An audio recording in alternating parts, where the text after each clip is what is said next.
Tem uma experiência nova aguardando a sua revolta.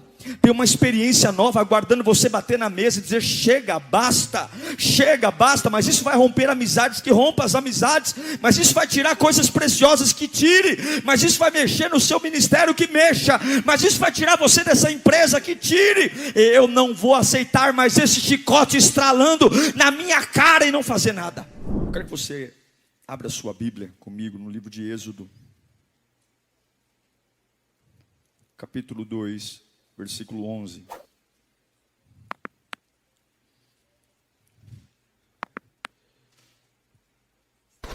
Algumas pessoas, elas buscam profecias, profetas, e eu acredito na profecia, mas a maior profecia é esse momento aqui. Eu estou pregando a Bíblia a você, e eu não tenho nenhuma noção de como essa palavra é recebida por você.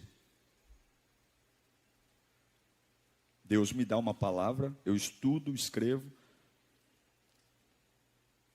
mas quando ela chega ao seu ouvido, quando ela chega a você, ela não tem a intenção do meu coração, mas ela tem o tamanho da sua necessidade. Tanto que se eu for perguntar após o culto, o que Deus falou com você, nós vamos nos deparar com uma surpresa de que parece que aconteceram aqui várias pregações, uma diferente da outra, porque o que a palavra pega em um não pega no outro, e é por isso que a palavra é viva. Talvez o texto que vou pregar aqui você já ouviu, e ainda assim Deus vai falar com você. Agora, por maior potencial que a semente tenha, ela precisa de um solo. Nenhuma semente brota em cima da geladeira. Então o seu coração é tão importante quanto a pregação. A semente vai vir daqui, mas ela só vai ter um destino se o solo a permitir ser plantado. Então a pregação é uma parceria entre aquilo que Deus fala e o que você planta. Se a semente cair à beira do caminho, Satanás a rouba. Se ela cair em meio aos espinhos, os espinhos a sufocam. O que são os espinhos? As preocupações, a ansiedade. Ela precisa cair numa terra fértil. Então a sua atenção é muito importante. Prestar atenção. E aí você fala: mas é só isso, pastor? Não é pouco, não. Ficar atento, levar a sério. Deus tem algo para nós aqui hoje. Amém. Leia comigo Êxodo capítulo 2, versículo 11. Certo dia, sendo Moisés já adulto, foi ao lugar onde estavam os seus irmãos hebreus e descobriu como era pesado o trabalho que realizavam. Viu também um egípcio espancar um dos hebreus. Curva a sua cabeça. Espírito Santo de Deus, nós desejamos a tua presença. Nós não temos outra razão de estar aqui se não for o Senhor. O Senhor é onisciente. O Senhor sabe tudo o que está vindo contra mim. O Senhor sabe tudo o que a minha alma precisa. O Senhor conhece o meu deitar, levantar. Cada partícula do meu corpo, o Senhor sabe como é. E eu quero a tua voz, Senhor. Eu quero carregar a tua palavra. Eu quero enfrentar essa semana que está nascendo com a tua palavra. Me ajude a ouvir-te, Pai. Em nome de Jesus. Amém. E graças a Deus. Existem algumas coisas que a gente não pode mais aceitar. A manifestação de Deus em nós, a grande proposta do Evangelho é que você mude, é que você seja uma pessoa diferente. E para eu ser uma nova pessoa, eu tenho que desistir de ser alguém que eu era. Isso você sabe, Evangelho é transformação. E essa mudança, essa vida gloriosa, essa vida apaixonante, ela não vem do nada. A pergunta que fica é: o que acontece Ou o que tem que acontecer antes de um grande sonho se realizar? O que aconteceu na vida de todas as pessoas que venceram na vida, que realizaram seus sonhos? O que antecede um sonho? O que acontece antes de algo grandioso? Porque é grandioso você ter um casamento curado, sim ou não? Puxa vida, no mundo onde os casamentos se dissolvem entre os dedos, ver um casamento sólido é algo grandioso. Como é grandioso você ver uma vida profissional bem estabilizada, pessoas que não têm medo de se mandarem embora. Por quê? Porque se garantem. Eu sei o profissional que eu sou, eu sei a minha competência, eu não tenho medo de desemprego não, porque eu sei do meu talento, eu não preciso de QI. Como é bom ver uma pessoa com essa segurança, que grandiosidade. Como é bom ver uma pessoa que não escolhe parceiros para namorar por carência, mas escolhe por propósito, seletivo. Alguns o chamam de exigente, chato, mas na verdade eu chamo de inteligente. O que acontece antes de algo grandioso, de me tornar alguém grandioso, de um sonho? Algumas pessoas me perguntam o que aconteceu na Lírio, porque nós somos uma igreja diferente, não somos melhor que nenhuma igreja, nem pior, mas somos diferentes. O que aconteceu para a gente ter fila? O que aconteceu para a gente ter uma grande audiência? O que aconteceu? É a pergunta que me fazem sempre: o que aconteceu para vocês chegarem aí? E a gente vai perceber que não é dom, que não é carisma, que não é um contingente de pessoas, mas eu acredito que o que gera algo grandioso é a angústia.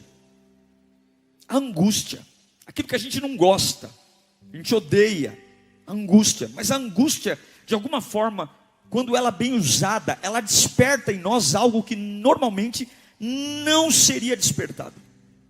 A angústia. Tem algumas coisas que nos chocam, e a gente se preocupa muito com o exterior. Por exemplo, se alguém tiver uma das pernas amputadas, a gente fica chocado, né? Puxa, que coisa, a pessoa perdeu uma das pernas. Mas a gente sobrevive sem uma das pernas. Mas se você perder um rim, você não vive. Quer dizer, se você perder um fígado, se você perder os 2 rins, você não vive. Mas o que nos choca mais? Uma pessoa perder um fígado ou perder uma perna? A gente sempre fica mais chocado com o exterior, porque o que está aqui dentro não vemos, mas o que está fora a gente vê. A verdade é que esse texto que li a vocês fala de um menino. Você conhece a história de Moisés? Ô Joquebede, Moisés não vai morrer, eu posso ouvir o choro do bebê. Lembra dessa história, dessa musiquinha? Essa musiquinha é do Moisés. De quem é Joquebede? A mãe do Moisés. Moisés nasceu, e quando ele nasceu, o faraó ele emitiu um decreto que todos os meninos primogênitos tinham que ser mortos. Joquebede ficou escondendo Moisés por 3 meses. Depois de 3 meses não teve jeito, ela teve que jogar Moisés no Nilo. Fez lá um cesto de junco, passou ali piche, e aquele cesto foi boiando no Nilo até que a filha de Faraó, que estava tomando um banho, encontrasse o cesto e criou Moisés. Moisés foi criado dentro de um palácio até os 40 anos de idade.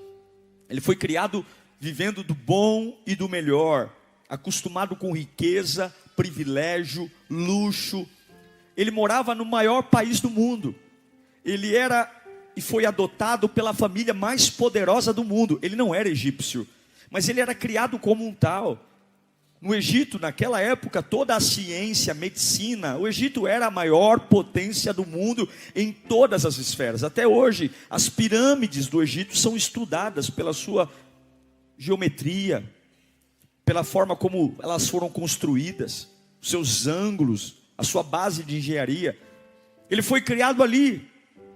Só que um dia ele foi dar uma volta. Ele sabia quem ele era. Ele sabia que ele foi adotado, mas o seu povo não era o Egito. O seu povo era o hebreu, e os hebreus eram escravos. E um dia Moisés foi dar uma volta. Ele era um homem da corte, ele era um homem real, talvez acompanhado ali de seguranças. E ele começou a olhar para aquilo que ele já sabia: o povo hebreu era escravo. O povo hebreu vivia debaixo do chicote dos egípcios, construindo pirâmides, arrastando tijolos de areia, construindo cavalos de Faraó. Mas naquele dia, diante do trabalho duro, o sol escaldante do meio-dia, ele presenciou uma cena que mudou a história dele para sempre. Ele viu um hebreu sendo espancado por um egípcio. Você já presenciou um espancamento? Quem é que já presenciou um espancamento? Eu nunca presenciei, mas deve ser uma coisa difícil de se ver, não é? Deve ser uma cena complicada de se observar. Espancamentos não são coisas fáceis de se ver. E ele vê um espancamento. Ele vê um hebreu sendo espancado por um egípcio. E aí Moisés está vendo aquilo. E de repente, naquele momento, ele decidiu que ele não podia mais aguentar aquilo. Ele decidiu: eu não aguento mais isso. Há muita coisa em risco. Porque aquele que está espancando é do povo dele. Aquele que está espancando é o país dele. E aquele que está apanhando é escravo. E ele pertence à corte. Ele sabe que qualquer movimento ali vai pôr tudo a perder. O luxo, o dinheiro, o status, morar na família real, sustento. Mas ele toma uma decisão de dizer: eu não aguento mais isso. Eu não aguento mais isso. Todas as vezes que você toma uma decisão de não aguentar mais alguma coisa, você sempre vai perder algo. Todas as vezes que você se revolta com algo e diz: não aguento mais isso, você vai perder. Você tem que se preparar para perder. Lá no Êxodo capítulo 2, versículo 12, a Bíblia diz que Moisés correu o olhar por todos os lados. Ele olhou, e não vendo ninguém, o que ele fez? Matou o egípcio e escondeu na areia. Moisés disse: eu não aguento ver esse espancamento. Eu sou criado pelo Egito. Eu fui criado pela filha de Faraó. Mas eu não aguento mais ver o que eu estou vendo. Eu não vou ficar indiferente a esse espancamento. Eu não vou deixar esse hebreu ser espancado. Eu imagino que isso deve ter sido uma das maiores pressões emocionais que alguém pode ter tido. Porque tem coisas que não são fáceis de serem decididas. Tem posicionamentos que custam muito caro. Tem posicionamentos que custam muito. Muito. E o custo pode ser caríssimo. E o custo foi terrível. Moisés teve que fugir. Ele foi para o deserto. De príncipe do Egito, ele se tornou pastor de ovelhas. De escravos dando vinha na sua boca, abanando folhas de bananeira nos dias de calor.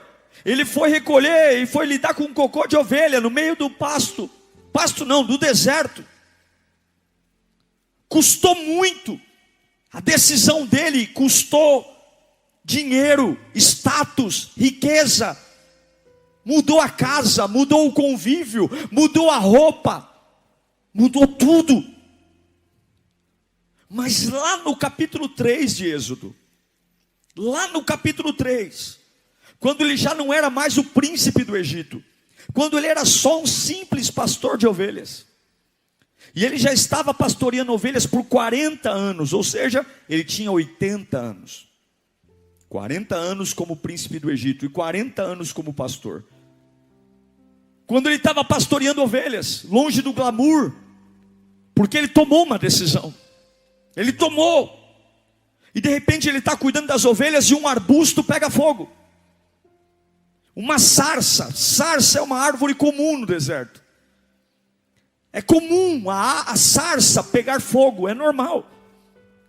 O que chamou a atenção de Moisés não é que a sarça, uma árvore, está pegando fogo. O que chamou a atenção dela é que o fogo não consome. A árvore, sarça, é um arbusto cheio de galho seco. E ela pega fogo. Isso é normal, porque é muito calor. Mas de repente ele começa a notar que aquela árvore tem um fogo e ela não consome. Os galhos não consomem, o tronco não consome. Tem uma chama de fogo e a árvore está intacta. Então ele se aproxima daquela árvore. E ele vai se dar conta que é Deus o chamando. Deus chamando ele. Chamando para uma conversa. A sarça ardente foi algo criado por Deus para chamar a atenção, para que finalmente Moisés pudesse ouvir a voz de Deus. Agora pasmem vocês. Olha o que Deus diz para Moisés. Moisés cometeu um assassinato. Moisés matou um egípcio, porque ele não suportou ver um hebreu ser espancado. O que você diria a um homem que cometeu um assassinato? Olha o que Deus diz para Moisés em Êxodo capítulo 3, versículo 7. A sarça está ardente. Disse o Senhor, olha isso aqui, gente, isso aqui é ouro, está na tua Bíblia. Deus diz para Moisés: de fato, eu tenho visto a opressão do meu povo no Egito. Eu tenho escutado o seu clamor, por causa dos seus feitores. E sei o quanto eles estão sofrendo. Deus não dá uma bronca em Moisés. Deus olha para Moisés e fala: sabe aquilo que você sentiu aquele dia? Sabe aquela raiva que você sentiu aquele dia? Sabe aquela indignação que você sentiu quando você viu um chicote estralar nas costas de um hebreu? É o que eu sinto. Eu sinto a mesma coisa. Eu também sinto a mesma coisa. Eu também estou vendo a mesma coisa. Eu também tenho escutado o clamor e o gemido deles. Eu tenho visto o que os malfeitores e os feitores têm feito com eles. Deus está dizendo para Moisés: sabe essa sua indignação? Ela também é minha. Ela também é minha. Sabe esse sentimento de dizer basta? Também é o meu sentimento, Moisés. É como se Deus falasse: finalmente eu encontrei alguém que se revoltou pelo que eu estou revoltado.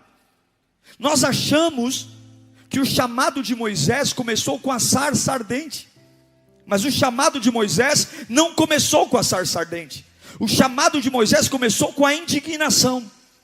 O chamado de Moisés começou quando ele deu uma volta no Egito e disse: eu não vou mais viver sem me envolver nessa realidade.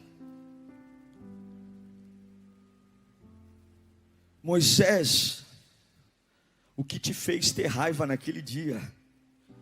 O que você sentiu quando você viu o hebreu batendo, o egípcio batendo no hebreu? Eu também tenho visto. A verdade é que Deus está procurando pessoas que não aceitam mais o que Ele não aceita. A verdade é que Deus está procurando pessoas que consigam ficar descontentes com o que Ele está descontente. Será que o nosso descontentamento é o mesmo descontentamento de Deus?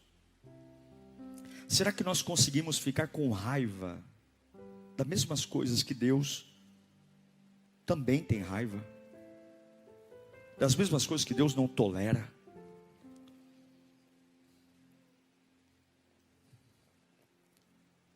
O que antecede uma transformação de vida? Escute aqui. Você que está aqui atrás de uma transformação. Você que veio aqui: pastor, eu estou indo na Lírio porque eu preciso de uma mudança. Eu preciso de uma transformação. Eu preciso ser uma pessoa diferente. E eu vou dizer para você que o que antecede uma vida pulsante, um casamento pulsante, um ministério pulsante, não é algo diferente de tristeza. Avivamentos não nascem de alegria, chamados não nascem de festa, restaurações familiares não nascem de beijos e abraços. Um sonho grandioso não se realiza com felicidade. É quando você fica triste, indignado, nervoso, preocupado. É quando você toma o chicote da mão do egípcio e diz: basta, na minha frente não, basta. Mas você vai perder coisas, mas você vai perder amigos, mas você vai desmontar mentiras, mas você vai ser julgado, mas basta, na minha frente esse chicote não vai estralar. E aí Deus diz: é esse, achei. Finalmente alguém conseguiu sentir o que eu estou sentindo. Finalmente alguém está agoniado pelo que eu estou agoniado. Finalmente alguém está desconfortável pelo que eu estou desconfortável. Finalmente. Eu pergunto para você: o que é, pelo amor de Jesus Cristo, que você não pode aguentar mais? O que é, pelo amor de Jesus Cristo, que você não pode suportar mais? O que é, pelo nome do Senhor Jesus, que você não pode mais fazer cara de paisagem, que você tem que pegar o chicote da mão do egípcio e dizer: basta, acabou, chega. Deus precisa ver em nós paixão por algo. Deus precisa ver em nós desejo por algo. Não é olhar para a minha casa e comparar minha casa com os outros. Não é olhar para o meu ministério e comparar com os outros. Mas é dizer: Senhor, o que é, Pai? O que é que o Senhor quer que eu faça? O que é? É orar. É dizer: Senhor, eu não quero ter uma vida mequetrefe. Eu não quero passar por esse mundo. Eu não posso me omitir. Eu não posso ser um sonso. Eu não posso ver minha família dissolver, minha casa morrer, meu ministério sangrar, meus dons falirem e achar que é normal. Mas você tem uma boa vida, mas você tem uma vida confortável. Nenhum conforto vale ver o que você está vendo e ficar quieto. E hoje Deus me deu essa palavra para te confrontar, porque tem algumas coisas que você simplesmente não pode mais aceitar. Tem algumas coisas na sua vida, no seu estilo de vida, tem algumas coisas que regam as suas emoções, tem algumas coisas que regam a sua vida financeira, tem algumas situações que permeiam a sua capacidade, e Deus está dizendo: é hora de você tomar o chicote da mão do egípcio. Eu estou procurando pessoas assim. E é interessante que a hora que Deus encontra pessoas que estão alinhadas com o coração dele, a sarça arde, a sarça pega fogo. A sarça simboliza o avivamento, a sarça simboliza o chamado, a sarça simboliza que Deus está falando. Mas antes da sarça existiu uma indignação, antes da sarça houve uma raiva, antes da sarça houve um tapa na mesa, ou antes da sarça houve um choro, antes da sarça houve um santo descontentamento, antes da sarça houve um grito de dizer: chega! Você tem que aproveitar essa tempestade interna para gerar algo em Deus. Você tem que aproveitar esse momento que você não está legal, não para carnalizar, não para pecar, não para se afundar na bebida, na cachaça. Você tem que aproveitar esse momento de conflito interno, não para provar algo para alguém que te odeia, mas você tem que aproveitar esse conflito interno, essa situação mal resolvida dentro de você, esse conflito. Você fala: não estou bem, eu não estou legal, eu não estou conseguindo lidar com essa situação, eu não estou conseguindo mais. Durante muito tempo eu fingi que nada aconteceu, mas eu não estou conseguindo mais. Você tem que pegar essa situação, essa agonia, e fazer alguma coisa em direção a Deus.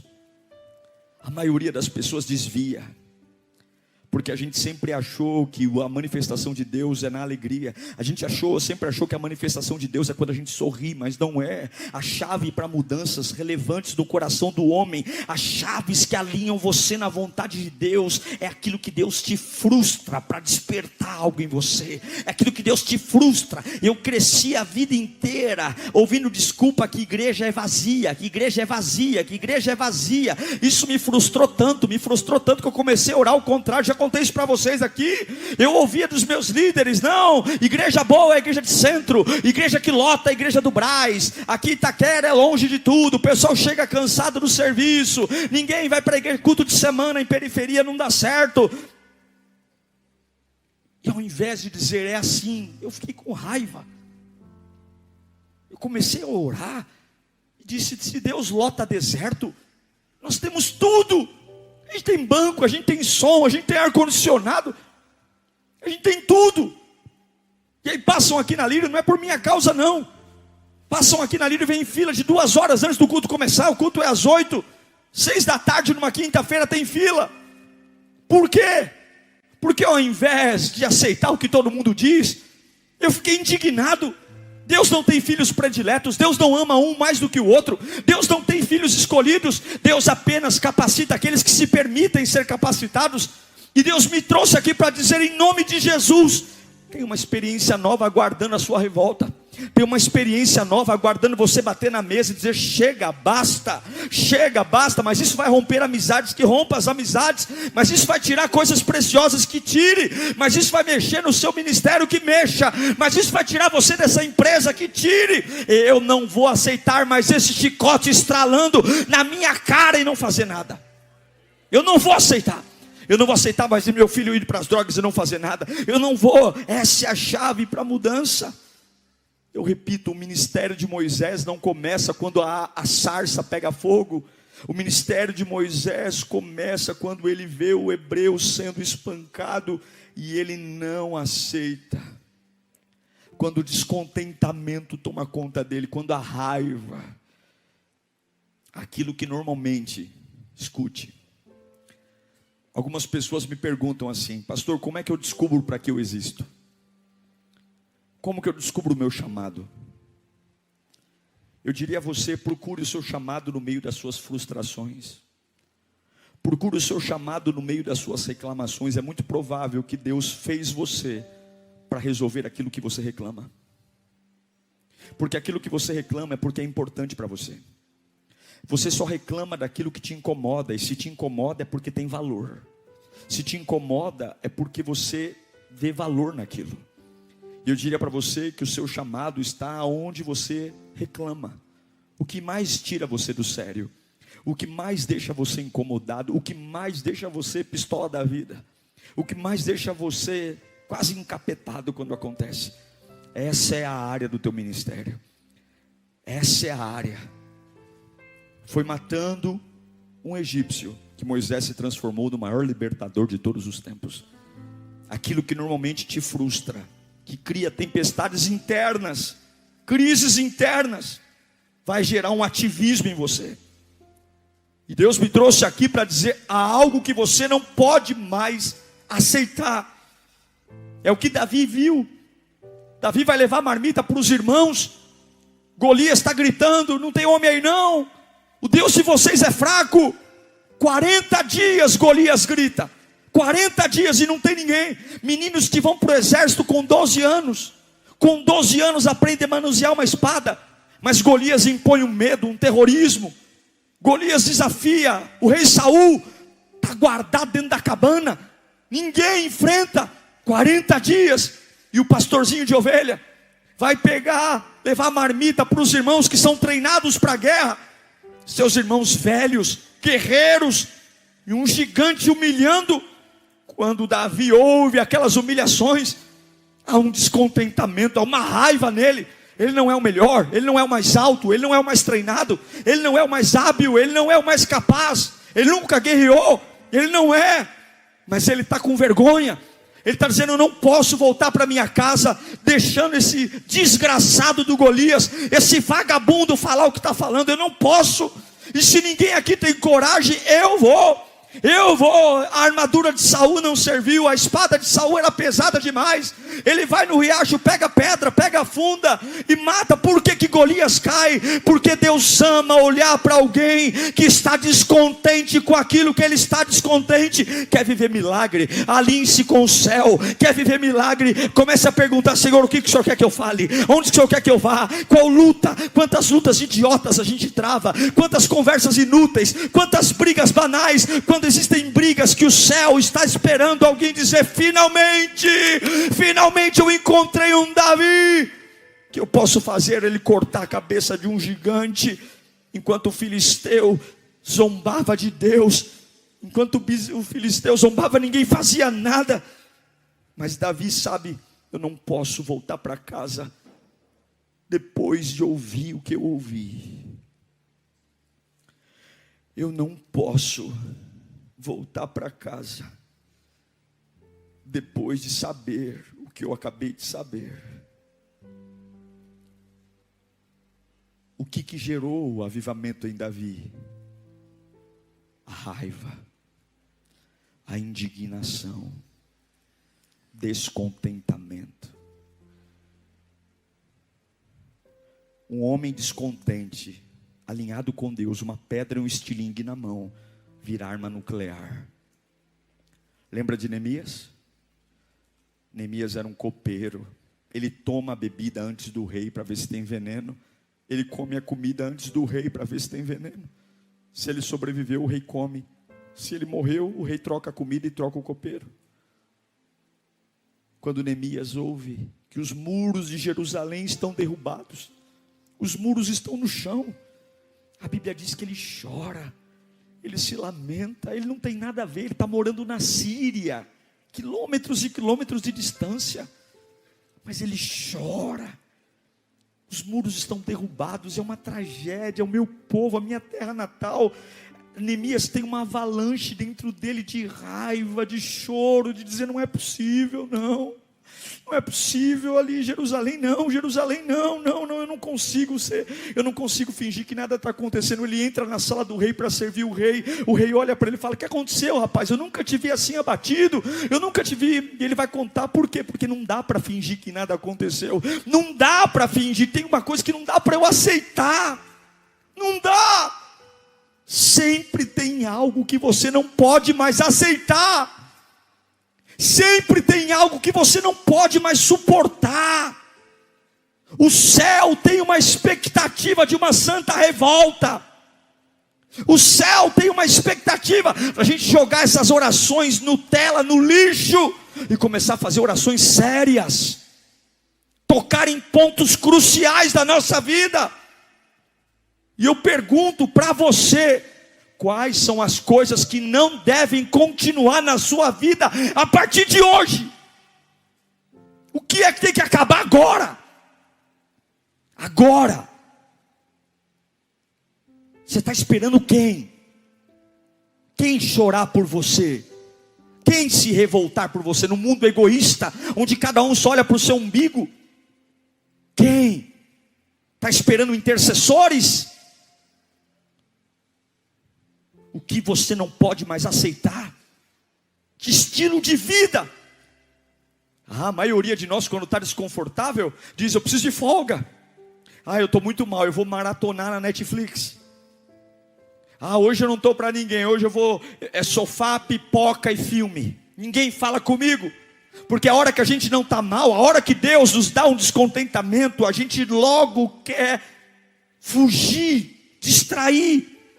Preciso viajar, vamos para o shopping. A gente quer mudar de assunto, a gente quer correr, a gente quer disfarçar. A maioria das vezes a gente quer sair da igreja, largar o chamado. Diante de situações conflitantes, preconceito, arrogância, injustiça, o que a gente faz? A gente some. Veja, o reino de Deus não é movido por talento. Você pode cantar bem, dançar bem, pregar bem, você pode orar bem, você pode servir bem, você pode ser uma pessoa maravilhosa, você pode dar um alto dízimo, você pode dar uma boa oferta. Não é sobre quantos amigos você tem aqui na Lírio, não é sobre quantos anos você congrega aqui, não é se você é feliz em congregar aqui, não é o quanto você gosta do pastor ou não gosta. Deus não está nem aí para isso. Deus está preocupado quantos estão desconfortáveis com aquilo que Ele está desconfortável. Quantos conseguem olhar para a obra de Deus e dizer: Senhor, é isso? Esse é o sonho para a minha família? Esse é o sonho para o meu ministério? O preço é alto, né, Deus? O preço é alto. Vou perder tudo que eu construí em 40 anos. Mas se é isso que o Senhor quer, é o que eu vou fazer. É assim que o poder desce. É assim que a glória vem. É assim que a sarça pega fogo e não se consome. É assim. Quando existe uma destruição na alma, quando você perde o sono, você rola na cama, não consegue dormir, não consegue. Você sabe que tem que fazer alguma coisa. Você sabe que tem que se posicionar.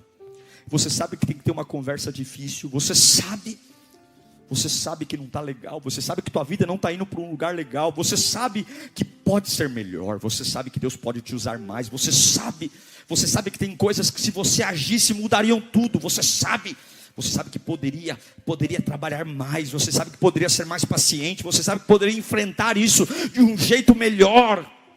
Mas não, pastor, eu estou esperando a sarça. Eu estou esperando a sarça pegar fogo. Eu estou atrás da vigília. Eu estou atrás do profeta. Eu estou atrás do manto. Eu estou atrás da glória. Eu estou atrás do foguinho. Eu estou atrás da unção. Não, Deus está dizendo, eu não vou fazer a sarça acender até que você tenha uma indignação. Eu não vou te encher da minha glória e do meu chamado sem saber que você quer descer no play. Eu não vou te dar estilingue, cartas reais. Eu não vou te dar um trabalho de honra até ver que você está revoltado junto comigo. Escute. Eu quero caminhar para o encerramento. Você tem que usar as suas dores a seu favor e não contra você. Olhe para mim. Você tem que usar as suas dores ao seu favor e não contra você. Você tem que usar essas dores para te empurrar para Deus e não para te afastar de Deus. Você tem que usar essa raiva para te aproximar de Deus e não para te afastar de Deus. Você tem que usar essa indignação para te aproximar de Deus. Eu sei que alguns aqui foram maltratados em alguns lugares. E normalmente a gente cospe no outro o que cuspiram na gente. E a gente diz, eu sou assim porque me trataram assim. Tenham paciência comigo porque eu vim de uma igreja que me maltrataram. Então eu sou uma pessoa arredia, eu sou uma pessoa complicada. Então vira e mexe eu posso aí espanar. Então tenham paciência, porque a gente sempre tenta espelhar o que fizeram com a gente. A gente sempre tenta ser o sistema. E eu sei que alguns que estão aqui foram maltratados em igrejas, maltratados em família. E ao invés da gente se abrir para uma indignação santa e dizer, Senhor, olha, eu sei que a vida não foi legal comigo, as pessoas não foram legais comigo, mas eu quero fazer com as pessoas o que a vida não fez comigo. Meu chamado é esse. Se a vida inteira me doeu não ser amado, então eu vou amar. Se a minha vida inteira me doeu não ser aceito, então eu vou aceitar pessoas. Se a vida inteira me incomodou não ser valorizado, então eu vou valorizar pessoas. Se a vida inteira me doeu não ter alguém que me apoie, eu vou ser apoio de pessoas. Não fazer essa raiva te matar, mas fazer essa raiva te transformar. Qual é a sua indignação? O que fizeram com você? O que essa dor provocou em você? Não seja destino da dor. Revolte-se. Faça o contrário. Se você sabe o quanto dói ser desprezado, assuma um compromisso a partir de hoje. Na minha presença ninguém mais será desprezado. Se você sabe o quanto é difícil ser abandonado, diante dos meus olhos eu não admito uma pessoa sequer ser abandonada. Você sabe o quanto dói, você sabe o quanto machucou, e aí o céu vai dizer, há tanto tempo eu estou esperando alguém sonhar o que eu estou sonhando. Você precisa fazer essa dor te empurrar para Deus, ao invés de ser uma pessoa mal amada, mal querida. Seja gentil, seja cordial. Quando você tem uma indignação, você sempre vai avançar para algo. E se você se aproximar de Deus, você vai avançar para algo maior e melhor. Eu vou dizer, na minha vida, as minhas maiores dores foram os meus maiores combustíveis. O tempo que eu mais cresci em todas as áreas da minha vida foram as fases mais difíceis da minha vida. Eu nunca cresci tanto quanto nas tribulações. Eu digo para você que eu nunca melhorei tanto quanto nas tribulações. Eu agradeço a Deus pelas minhas tribulações, porque se eu não as tivesse, eu ainda seria muito sonso em algumas áreas. Porque a minha indignação eu sempre empurrei para Deus. Eu sempre empurrei para Deus. Sempre empurrei para Deus. Sempre. O que acontece se hoje você deixar seu orgulho de lado, hein? Se hoje você deixar seu orgulho de lado e dizer: Senhor, eu quero mergulhar nisso. Tem esperança sim, tem um jeito sim. Eu estou descontente. Senhor, eu vou destruir esse castelinho de areia sem pessimismo. Eu vou, Senhor. Tanta gente suando a camisa, trabalhando, e você pelos cantos, com o coração cheio de pessimismo. Sabe o que mata o sonho? O pessimismo. Não deixa a esperança morrer. Não deixa. Creia que todas as realidades paralisadas, foi através de Moisés que o mar vermelho se abriu. Foi através de Moisés que as 10 pragas foram enviadas. Foi através de Moisés que o maná caiu do céu. Foi através de Moisés que a água saiu da rocha. Foi através de Moisés que Deus colocou uma nuvem durante o dia, uma coluna de fogo durante a noite. Foi pela boca de Moisés que Deus mandou codornizes e foi carne. Foi através da boca de Moisés que milagres aconteceram. Foi através do menino, do homem, que não começou o avivamento dele sorrindo, mas começou o avivamento dele dizendo: eu não suporto mais isso. No meio dessa raiva há um caminho. Escute, aqui eu encerro. No meio dessa tristeza há um caminho. No meio dessa indignação há um caminho. No meio dessa dor há um caminho. No meio dessa situação que você está, dentro de você está dizendo: não está certo, isso não está certo, isso não está certo. Há um caminho. No meio desse conflito interno há um caminho. Se você for para Deus, há um caminho. Se você for para Deus, há uma avenida. Se você entender que você vai se arriscar, é um risco enorme. É um risco enorme, mas eu não vou ficar fingindo que não está doendo. Deus está me mostrando coisas, eu não posso abafar. Eu tenho que despertar. E Deus está dizendo hoje: chega de morar nesse paláciozinho que você está aí. Chega, eu quero trazer você para uma vida verdadeira. Eu quero trazer você para uma vida real. Eu tenho uma família real para você. Eu tenho uma alegria real para você. Eu tenho uma paz real para você. Eu tenho sonhos reais para você. Chega de uma vida de isopor. Chega de uma fé de isopor. Chega de ser um crente sem experiência. Chega desse aleluia que não engana ninguém. Eu quero um aleluia cheio de glória. Chega desse aleluia Nutella. Eu quero aquele aleluia que vem ardendo das tribulações, e você sabe que você está em pé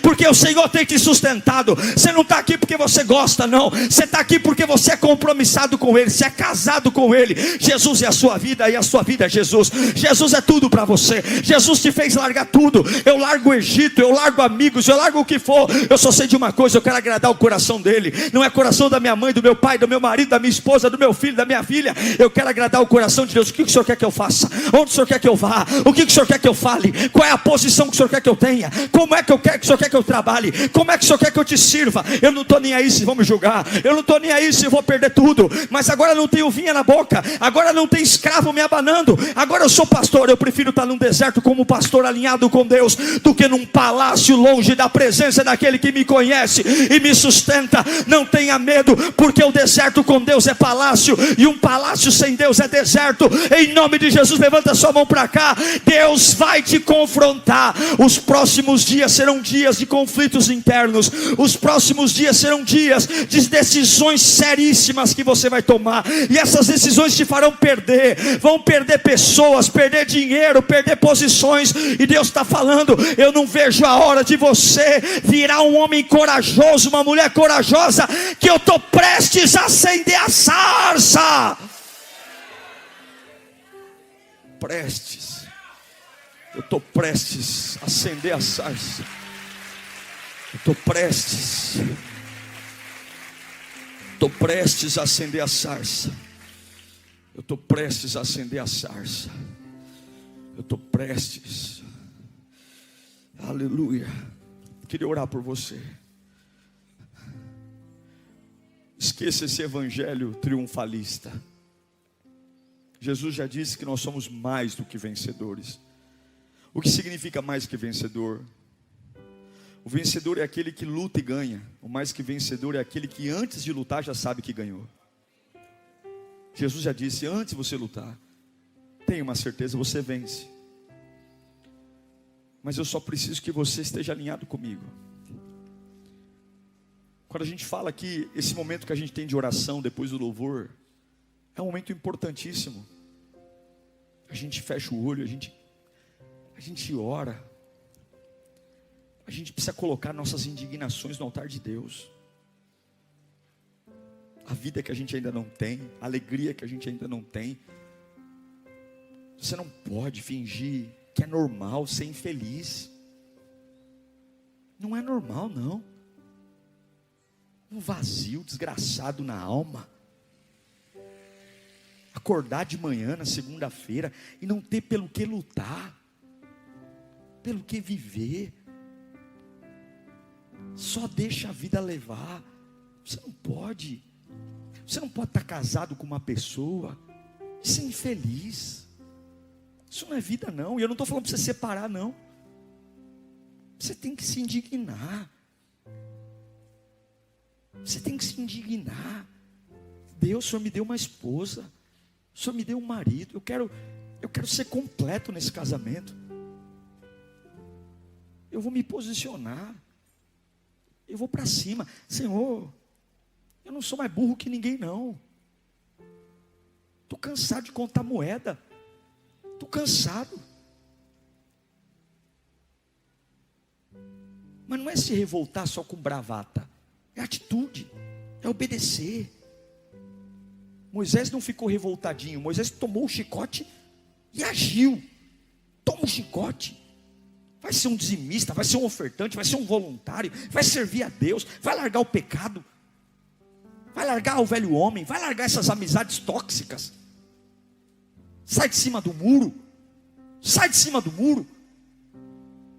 O poder só vem depois que você decide tomar o chicote e fazer alguma coisa. Faz alguma coisa antes que seja tarde demais. A vida vaza entre os dedos. Quando você menos esperar, os anos já consumiram os seus tempos, os seus dias.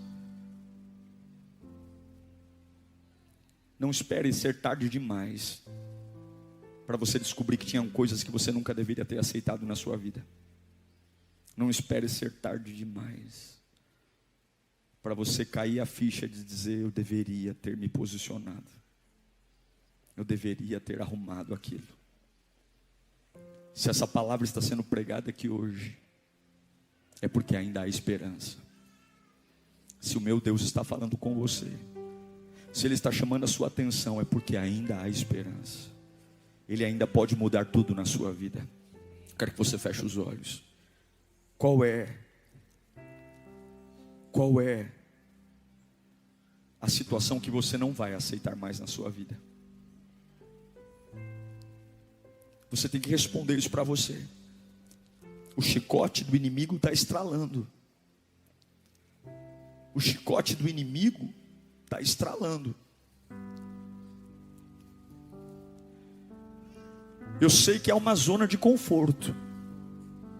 Alguns aprenderam a lidar com isso. Mas de um tempo para cá você sabe que não está legal.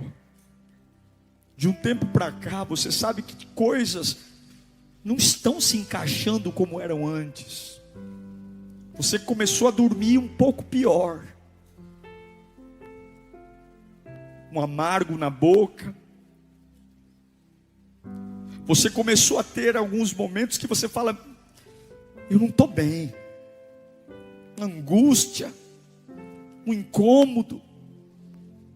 Aparentemente está tudo funcionando como sempre funcionou. Mas eu sinto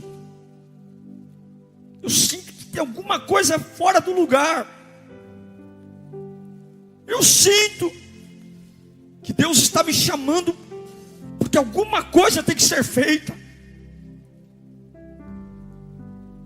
Alguma coisa, alguém tem que quebrar isso. Alguém tem que quebrar essa maldição. Alguém tem que se levantar contra esse sistema maligno e dizer: basta.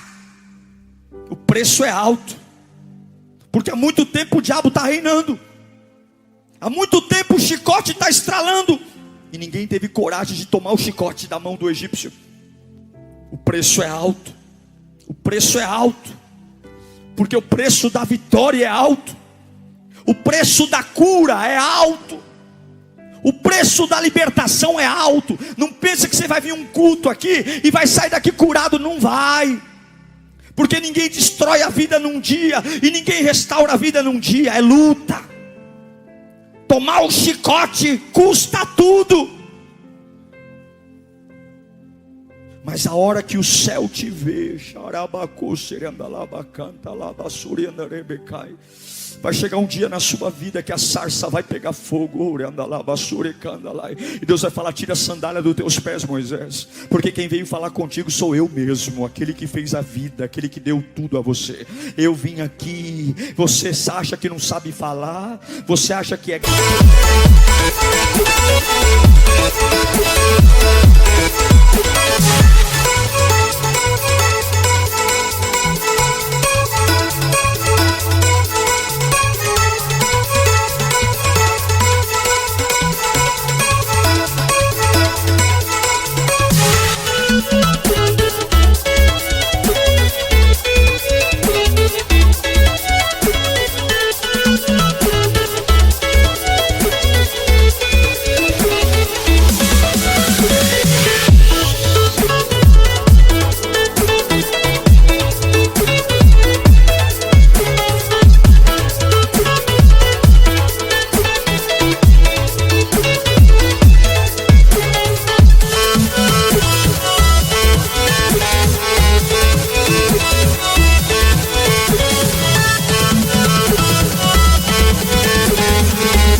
Você acha que ninguém vai acreditar em você? Vai lá e fala que o eu sou está mandando você. Não é na sua força. Vai lá, volta para o mesmo lugar que você fugiu, mas volta comigo. Volta tomado pela minha glória, volta tomado pela minha unção, volta tomado pelo meu poder.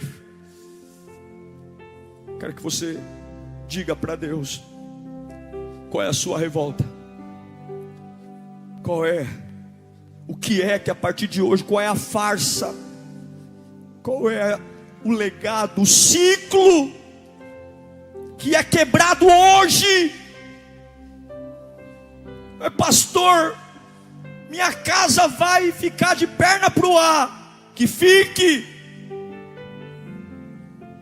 Que fique. Deus vai te dar condição de restaurar isso. Mas em nome de Jesus, eu só estou dando um recado aqui.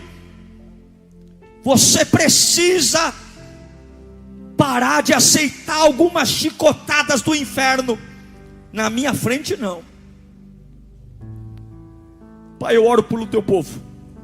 Eu oro nesse momento, Senhor. Eu me uno com eles. Nós somos Moisés. O diabo cria um palácio. Satanás nos deixa numa zona de conforto. Enquanto isso vai matando nossa alegria, matando nossa vida, destruindo nossos sonhos, enfraquecendo nosso propósito, matando nossa comunhão contigo, destruindo, ó Deus, tudo que é lindo em ti, de ti em mim. E neste culto nós acordamos, neste culto nós dizemos basta. Eu vou tomar o chicote da mão do egípcio. Vai me custar muita coisa. Pode me custar dinheiro, pode me custar amizades, pode me custar casa, pode me custar ministério, pode me custar, Deus, uma zona de conforto, mas eu não estou nem aí o que vai custar. Eu só sei que eu não posso voltar para minha casa. Eu não posso fingir que eu não vi o que vi. Eu não posso fingir que eu não ouvi o que eu ouvi. Eu não posso. Se eu sei que o meu Deus muda histórias, se eu sei que o meu Deus tem uma vida real, se eu sei que o meu Deus pode todas as coisas, chega.